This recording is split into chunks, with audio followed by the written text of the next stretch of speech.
Good morning. Welcome to the Committee on Public Safety, Judiciary, and Homeland Security.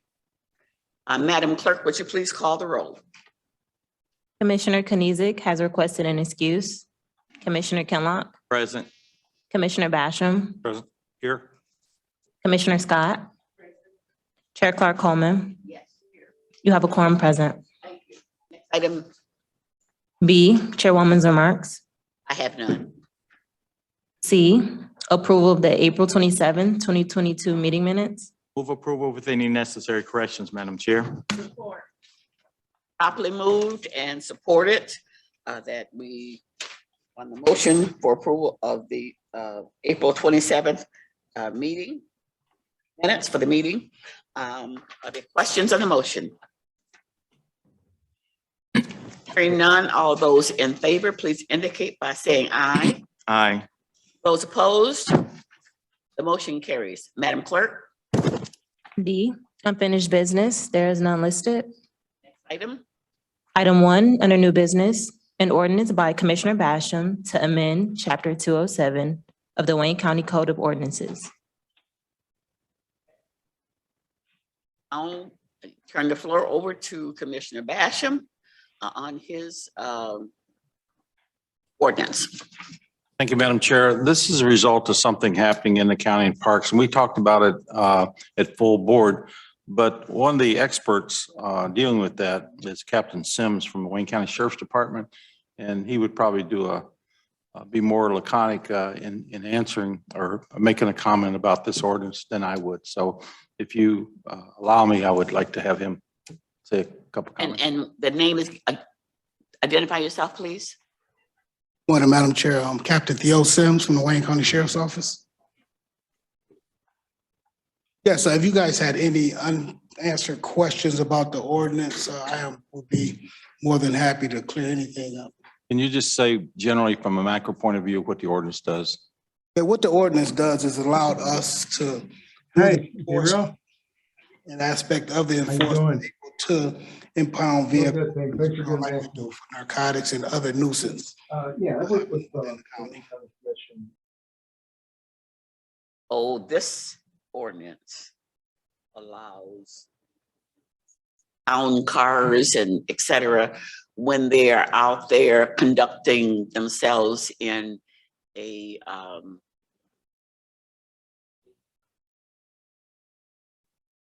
bad way. Very bad way. So now presently, you want to talk about what jurisdiction you currently have and how this is going to help? But this helps with the enforcement aspect of it, where we could treat it as a nuisance, the same way we treat the prostitution and the narcotics. So what's going on? These are walking trails and bike trails within the parks where you have kids and families, and you have a lot of very lewd activity going on right there within these bushes and everything next to a trail. So are they doing these activities during the daytime? Yes, ma'am. Families and things are out there? Yes, ma'am. But why, in my mindset, I thought it was like in the evenings or something, at night or something like that. This is broad daylight. We actually send undercovers in there. I know the question was mentioned as far as uniform officers doing the enforcement. However, this wouldn't take place when you have police present sitting there. Chair? Fashion. Unlock. I had a question. Okay, so can you, this ordinance was not in place. You're now asking for us to implement this ordinance because of the number of nuisance occurrences. So what I'm asking you, can you give me a number of, something to compare from between last year, this year? What are the number of incidents that you're seeing, and specifically the type of incident? I mean, a type of issues that you're seeing. To that point, if I may jump in, Madam Chair, point of order, the Sheriff's Department used to do enforcement of that, and then there was a lawsuit, and it became, I guess I won't say muddy, but they had to quit enforcing until we passed a county ordinance. So anyway, this would allow us to do what we've been doing over the years to keep our parks safe. Okay. Can I ask inside of the ordinance, because I hadn't looked at it yet, I know we will have the public hearing, but the inside of it, is there a requirement to track or to keep and to report back to this legislative body the number of incidents occurring under these violations under this proposed ordinance?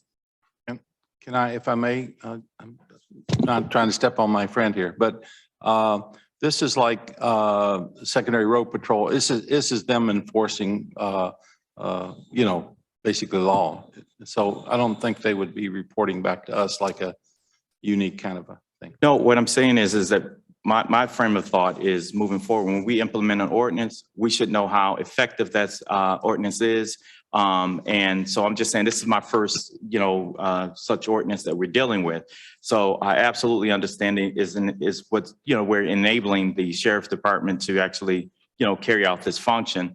But I would like to, and I guess that's something that we can discuss among the commission as it relates to some sort of reporting mechanism. So, yeah. Well, I don't want to be too graphic here, but the lewd acts that are being committed are unthinkable. And if you were walking through the park with your family, it's not something you would want your kids to witness. I understand we absolutely need it, but I think that we also need to have some oversight and understanding of how effective it is and how it's impacting the community and protecting the community. Well, if we could prevent it, I mean, it would be a high impact for the community. I mean, we're trying to absolutely. prevent, you know, these illegal acts from happening. And of course, I mean, with law enforcement where it is today, we can't be everywhere, but if we can sit on these and, you know, make the park safer, I think that's. Oh, absolutely. But we also have a responsibility. That's not you, that's us. And that's, you know, I absolutely believe that this needs to be implemented.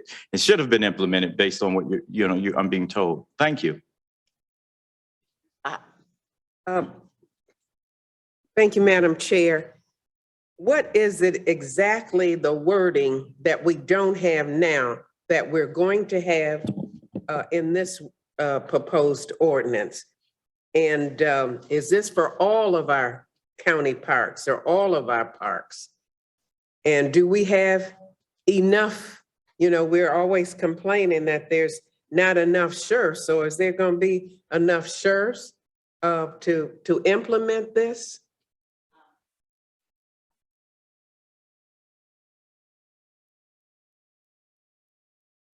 Difference that you're asking about. Thank you.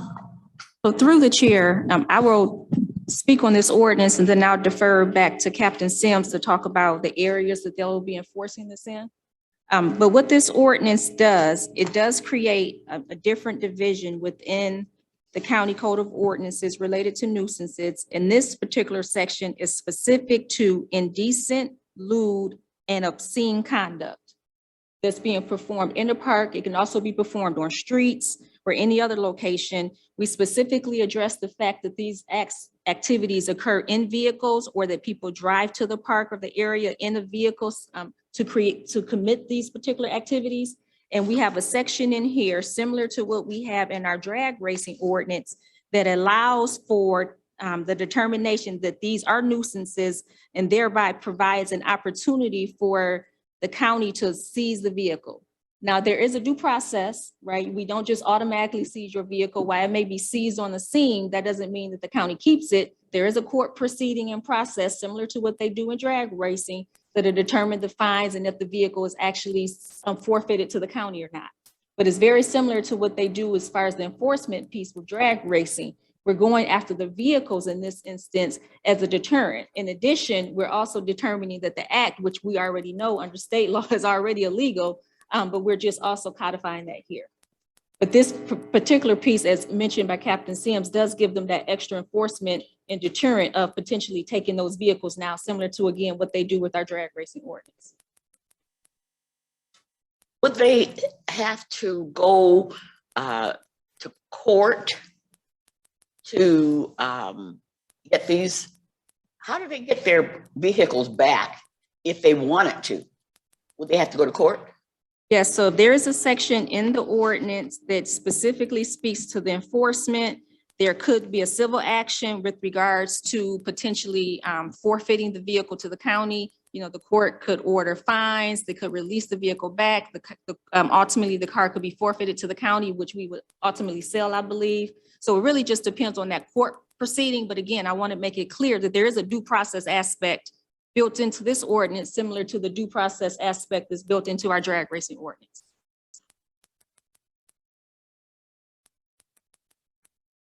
Well, I guess it does. This is something I'm gonna have to see, So, because I guess I don't understand how much enforcement that we're going to be able to do unless we can hire some more sheriffs to do this work. so will there be additional deputies? Actually- that would be assigned to the parks? No, ma'am. What we'll do, we have a special operations unit, and we'll just do that type of enforcement on the side. This does not affect our already hampered staffing that we already see at the jail from a day-to-day basis. So you have people out there. Yes, They're just, there's certain acts that they're just not allowed to enforce. exactly. Okay. And this ordinance will help us, just basically expand our horizons in the enforcement that we do. That make it clear, Commissioner Scott? Yes, thank you. Madam Chair, move approval. Oh, wait, Commissioner Basham. Yeah, I was going to say also, what taking a vehicle and then they got to go pay a fee to get it out is the same thing that we're currently doing with prostitution. And, other like drug enforcement, stuff like that. But prostitution, they do the same thing. It's a deterrent so that they don't do it again.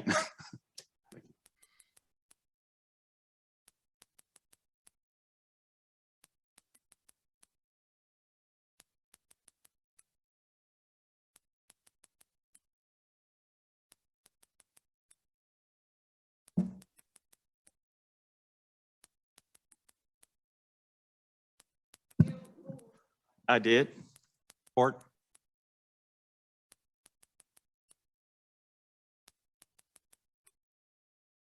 Are there any other comments or questions on this item? Madam Clerk, would you please call the roll? Wait. This is.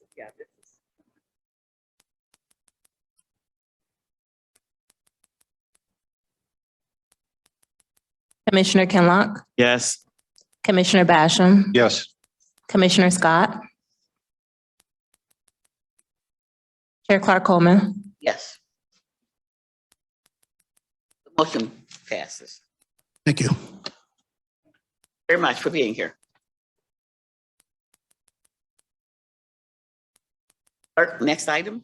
Item 2, requesting commissioner approval of the Community Corrections Plan and application for fiscal year 2023 with the Michigan Department of Corrections. Move approval, Madam Chair. Already did an extra approval on, right? Okay, you moved it, Yes, Madam Chair. and did we have a second? Properly moved by Commissioner Kenlock, supported by Commissioner Scott. Are there questions on this motion? Now, this is one that came before the, did this go to the?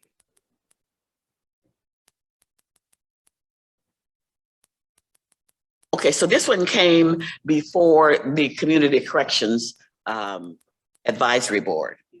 And it was passed, but because of the timing on it, we had to get extra approval because in order for it to get to the state Hey, in time, I remember this. okay? All right. Like to speak? Identify yourself. Hi, Jennifer Caruso, Clinical Services Division Director with Adult Community Corrections under my purview. Okay, Commissioner Basham, I'm good. Thank you. you go ahead. I don't know if anyone has questions. I feel like I've presented this multiple times already, so I'm just here to answer any questions you may have about this grant. I believe most of you in this room have heard me present this material before, but I'm here for questions if any. Did I get a motion on this? Oh, Yes. yeah, okay. So hearing no more questions or comments, we are going to. Madam Clerk, would you call the roll? Commissioner Kenlock, Yes. Commissioner Basham, Yes. Commissioner Scott, Chair Clark Coleman. Yes. The motion passes. Thank you. Very much. Item, Madam Clerk. Item 3, requesting commission approval of retroactive amendment 2 to a lease agreement with 400 Moreau Associates. Item. Good morning. This is Sumaya Harp from the Sheriff's Office. Go ahead, Mike. I'm hoping that Harris Ahmed from Corporation Counsel is in the room to speak about this. But just to let you know, our lease at 4747 Woodward, which is the Sheriff's Admin Building, expired 12/31/2021. And this is a retroactive request to amend that lease for 2 more years on a monthly basis to get us to December 31st, 2023, in hopes that we will be at the new jail sooner than later, before the December 31st, 2023 date. And if we do leave early, because this is a month-to-month lease, we'll be able to leave the building and move to the new CJC with no liability to us. So this is the Sheriff's headquarters, Yes, ma'am. and this is simply an extension of that lease. It's a retroactive extension, yes. Yeah, to get you to the point where you'll be moving into the new sheriff's office, right? Or the new Yes, sheriff's headquarters. yes, the new headquarters, yes. And it's month to month, so in case it opens earlier, we can get out of the lease. Is that correct? Yes, ma'am. Okay. Madam Chair? Yes. Okay, since this is being requested to be approved retroactively, are we to assume that no monies, that there's, some outstanding invoices in regards to this? Through the chair, yes, there are outstanding invoices. I think, I want to say about 25% of December, and then we have January, February, March, and now April are due. We have not paid the vendor because we have no mechanism to pay the vendor until this amendment is approved. Okay, I appreciate that folks are following the protocols. A question for anyone from staff as it relates to the criminal justice complex and any of the operations that will have to relocate over into that new complex. Are there any other leases that may be outstanding that might be impacted by, us waiting to move into the new locations? Are there any other outstanding leases out there that exist that we should actually or should be anticipating having to do the same type of action we're doing this morning?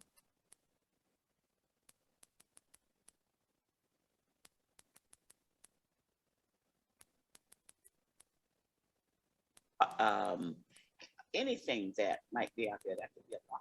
Yes, if you were, or they can, if they don't have the information, then they can at the next CJC committee be prepared to respond in it. But I would wonder if they would know that now. Are you able to respond to Commissioner Kenlock's question tonight? I do not know. No, Not her, I think but the question was asked for your staff. Oh, I see. our staff, or more so the executive staff, if anyone's on the line. Yeah, I'm sorry, Madam Chair. This is Joe Slazak, Legislative Policy Analyst. What I'm aware of is that it was built into the initial, basically the initial approval by the commission, but the county is leasing Frank Murphy Hall of Justice divisions, jail divisions 1 and 2, and the juvenile detention facility. But that is already covered in what previously was approved, 2-3 years ago. Okay. So that's not something that has to come back before the commission. That's already been approved. Okay, that's So- fine. Because I saw the ears going up on our colleague over there, Basham, as relates to retro piece. So thank you. Anytime you mention retro, his ears are going to go up. Yeah. Yes, sir. Commissioner To that point, Basham. Thank you, Madam Chair. This is not something new. This is not an emergency. Everybody knew the jail would not be ready by today or tomorrow. This goes back to, a number of months ago, actually back to December. I'm going to be a no vote on this. I know it'll probably pass, but just to send a message, I will not support things. It's at some point we have to realize that we need to do our jobs, and that includes the commission and the administration. And so when it's a retroactive or sole source, I will be raising questions, and sometimes I'll be voting no. Thank you. So do you have any additional information on why this is retroactive? This actually initially came to the commission, it initially came to the commission in March. The procurement process in the total contract manager system didn't start until a few days after the commission's final meeting in December. I think it was 5 days after. And we didn't get it till March. I mean, there was some back and forth, but it didn't arrive to us initially until March. Through the chair, this is Sumaya again. Just to let you know, any leases for any of the buildings, the sheriff's office does not handle. Speak a little louder. Oh, my apologies. Any leases has to go through Corporation Council. They're the ones who negotiate leases. We requested this lease to be amended. I want to say January of 2021.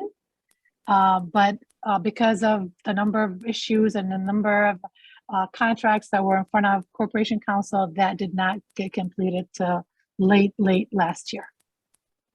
But our request went out January of 2021. Basham, did you want to make another comment? My thing is, last I looked, this was May the 11th. So there's a huge gap. There's no reason to be this far back. If you need to move something along, we always have the ability to use extant approval, those sorts of things. So anyway, I pretty much said what I'm going to say. Thank you.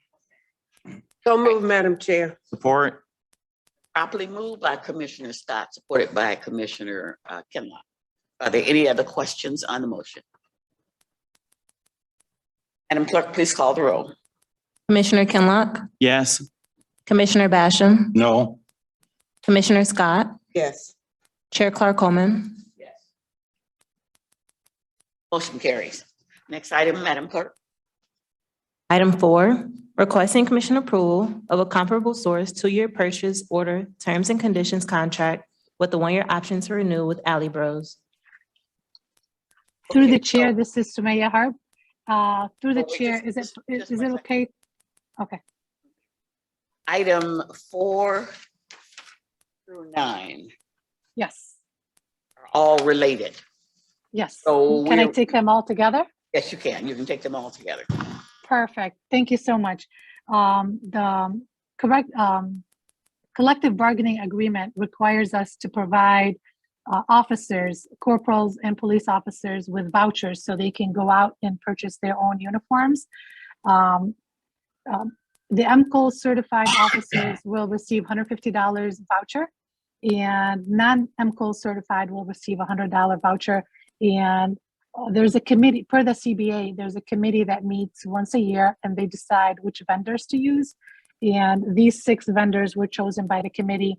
With me in the commission right now is Lieutenant Gloucester. If you have any specific questions on what's to be purchased by which vendor, he's there to answer your question. But to sum it all, this is required by the CBA. That's why we're bringing this to your attention for approval.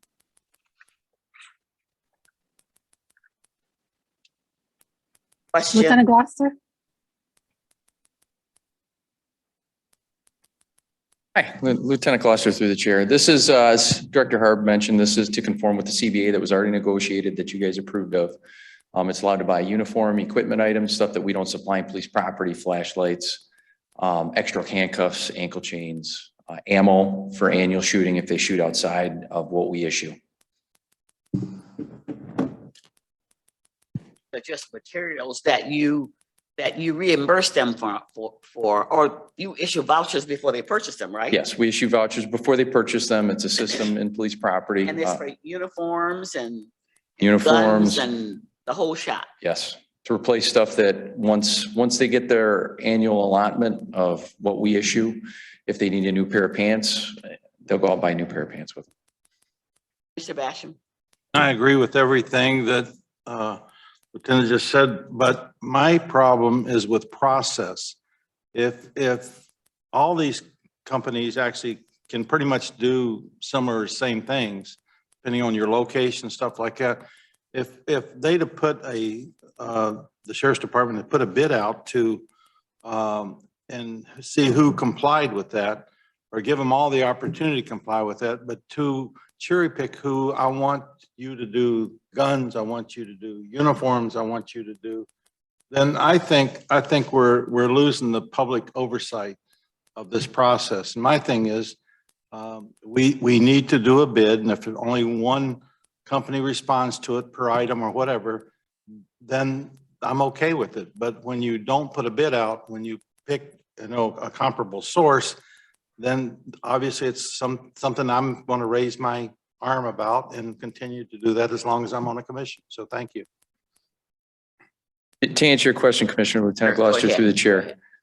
This is per the CBA. It is a committee. I think Director Herb addressed it. It's a committee designed of POAM, management, and I believe someone from the CEO's office. And this is really within POAM's purview on who they want to pick based on what materials are supplied, what conforms with sheriff's policy. Also, if the vendors are willing to sell based on a paper voucher. Some vendors are not willing to sell based on a paper voucher. They want debit cards, they want credit cards, they want cash. So they do have to wait for reimbursement. Oh, you have a committee or a panel that sat down and developed a list of people or companies who could best provide the items that you need and that would meet the requirements that you established. Is that correct? Yes. Through the chair, this is Sumaya. This service we cannot bid out because if the committee decides, if we bid it out and company A got the best price, we cannot go with company A because the committee did not approve company A. We have to go with what the committee chooses and we cannot bid out the services, not for vouchers anyways. We can do it for other things, but not for vouchers through POM CBA. We also when we present these vendors and POAM as the ultimate selection is we try to stay local too, because it's got to be something the officers can drive to. Okay, Commissioner Basham? At the end of the day, even after the committee picks who they want, it still has to come in from the commission, which is public process. And we still have to come in front of a committee and we still have to vote on it. So my thing is to continue to keep sunshine on a process. I will always talk about comparable source, as you all know, in retroactive contracts. So this will probably pass also, but I'll probably just to send a message. And one of these vendors is even in my city, I'm going to be voting no. Thank you. Any other questions? I thought we were taking them all together. We are. It's a motion for items 4 through 9.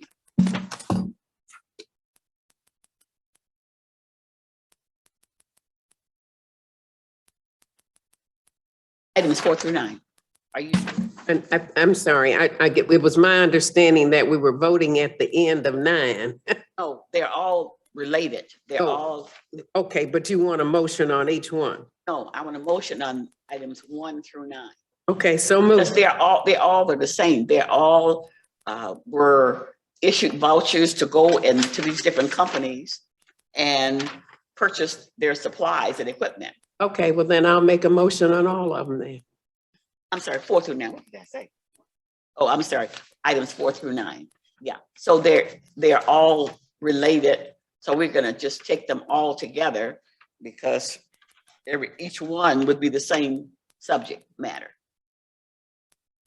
These are all uh, uh, companies that were selected for the deputies to go and buy their equipment. Right. So are we ready to take a motion on all of Yes, we're ready. We're ready to take a motion for items 4 through 9. Okay, so move, Madam Chair. Support. Properly moved by Commissioner Scott, supported by Commissioner Kinlock. Are there any other questions on the motion? Madam Clerk, please call the roll. Commissioner Kinlock, Yes. Commissioner Basham, No. Commissioner Scott, Yes. Chair Clark Coleman. Yes. Motion passes. Thank you, very much. Commissioners. Item, Madam Clerk. Item 10, requesting commission approval of Amendment 1 to a cooperative terms and conditions contract with LexisNexis Risk Solutions. Tony, you're up.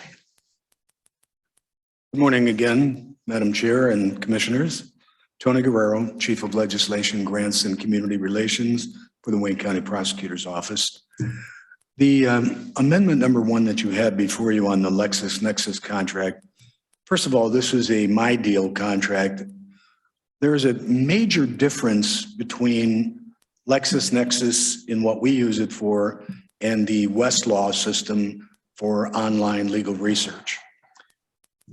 LexisNexis has a portal called Accurate that allows the detectives in the Wayne County Prosecutor's Office to trace and hopefully apprehend absconders who have left the jurisdiction in order to avoid prosecution. We have tested back and forth. We have honestly had discussions with Westlaw because we would like to have consolidated everything under one umbrella. But the Westlaw search engine for this type of activity, for the Accurate type of activity where the absconders have taken off, is really not comparable to the LexisNexis system.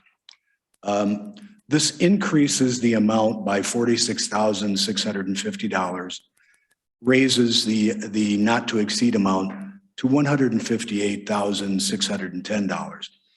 The term of this amendment would be June 1, 2022 through March 31st of 2023. We are very, very mindful the current contract will expire at the end of this month. And we know that Commissioner Basham has concerns about retroactive.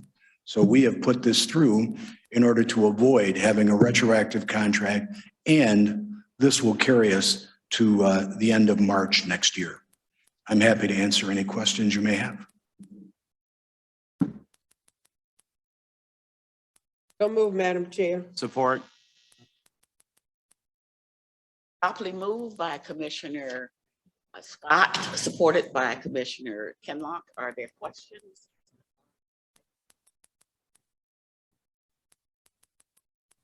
Questions or comments on item number 10? None. Madam Clerk, would you call the roll? Commissioner Kinlock, Yes. Commissioner Basham, Yes. Commissioner Scott, Chair Clark Coleman. Yes. Motion carries. Next Thank you item. very much. You're welcome. Next item, Madam Clerk. F, such other matters as may be properly submitted before the committee. Not been informed of any. Next item. Public comments. A, would you please unmute?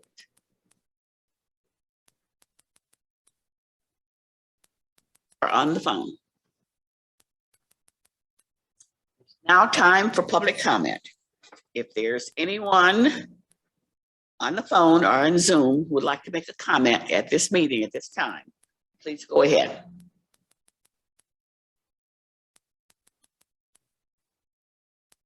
Now the time for public comment. If there's anyone either on Zoom or on the telephone who would like to make a comment at this time.